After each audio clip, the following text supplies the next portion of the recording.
Ya pemirsa, sampailah kita di penghujung segmen dialog kita pagi ini. Ini Pak Herman, kalau kita lihat sebenarnya tadi terkait dari penilaian prestasi kerja begitu ya, versus hierarki. Mungkin kalau kepemimpinan di dalam satu instansi itu dari Kemenpan atau di berbagai masing-masing instansi ini dalam penilaian kerja apakah ada benturan sehingga penilaian itu bisa betul-betul maksimal, tidak ada subjektivitas atau yang lainnya begitu? Saya kira untuk penilaian kinerja sudah ada sistemnya ya di birokrasi pemerintahan sudah tersedia, tinggal diimplementasikan begitu. Misalnya di kementerian kami semua pegawai baik staf maupun di jabatan struktural, kalau sekarang eselon 2, eselon 1 itu jabatan pimpinan tinggi ya, itu kita sudah diberikan KPI, Key Performance Indicator atau indikator kinerja utama, dan itu harus tercapai. Makanya tiap hari kami masuk kerja jam 7, bahkan sebelum jam 7 sudah di kantor, dan kami pulang paling cepat pada Isya begitu.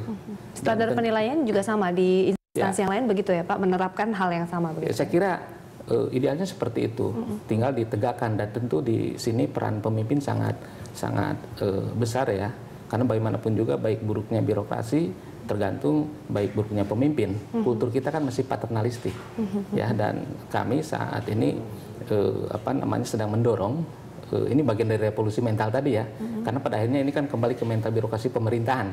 3 hal yang tengah kami siapkan. Yang pertama terkait dengan nilai-nilai, bagaimana nilai-nilai yang sudah ada terkait dengan integritas, profesionalitas, akuntabilitas itu bisa terjadi internalisasi di birokrasi pemerintahan. Nilai-nilainya melekat menjadi habit, menjadi lifestyle ya, menjadi sesuatu yang melekat. Kemudian selain nilai-nilai, ini kan dibutuhkan juga sistem. Sistem sebetulnya sudah ada. Undang-Undang Nomor 5 Tahun 2014 ya tentang aparatur sipil negara itu kan berbasis merit system, bahwa kebijakan manajemen aparatur sipil negara harus berdasarkan kualifikasi, kompetensi, dan kinerja. Sistem sudah terbangun. Dan yang terakhir, kepemimpinan. Memang perlu kepemimpinan, perlu keteladanan di setiap jenjang, baik di pusat maupun di daerah, bahkan sampai desa. Nah, kalau ini bisa kita wujudkan, luar biasa. 5 tahun ke depan, saya punya optimisme, Pak. Bukan hanya kemajuan, kita bisa melakukan loncatan. Kita bisa melakukan lompatan, dan itu harus kita lakukan. Kita tertinggal jauh. Kita benchmark ke Malaysia misalnya, ke Singapura, ke Thailand, kita tertinggal. Kita punya waktu 5 tahun, harus ada lompatan. Tentu dengan ekses yang minimal. Ya, lalu kalau kita lihat sebenarnya untuk beberapa ini nasib dari CPNS yang memang harus menunggu ini Pak, layaknya 5 tahun ke depan nantinya akan seperti apa sih Pak nantinya, takut mungkin eksesnya akan besar dalam masalah sosial begitu? Oke, saya kira perlu juga kami sampaikan ke masyarakat, terutama rekan-rekan kami ya, para generasi muda, generasi Y, dimanapun Anda berada begitu. Dunia tidak selebar daun kelor ya. Menjadi PNS itu mulia, tetapi menjadi entrepreneur juga sama mulianya, begitu. Bahkan saya kalau diputar jarum jam, mungkin saya pilih menjadi entrepreneur. Ya, saya kira relatif, tetapi peluang untuk menjadi CPNS masih terbuka. Pak Menteri kan mengatakan untuk guru misalnya, untuk tenaga kesehatan masih dibuka. Jadi tidak usah berkecil hati, moratorium adalah hal yang biasa. Betul. Yang penting kan bagaimana rakyat sejahtera, kan itu. Apapun programnya, ujung-ujungnya kan rakyat harus sejahtera, dan itu harus ada jaminan dari pemerintah. Baik, terakhir nih Pak Justinus, ini bagaimana mungkin kritisi atau evaluasi dari moratorium yang nantinya akan berlaku, mungkin Anda bisa sumbang saran begitu Pak? Ya, pertama memang harus jelas betul mapping sektoral tadi Pak, yang mana yang butuh, mana yang tidak butuh. Yang kedua, fungsi pembinaan harus dijalankan. Kalaupun tidak menambah, harus dilakukan pengurangan. Caranya bagaimana?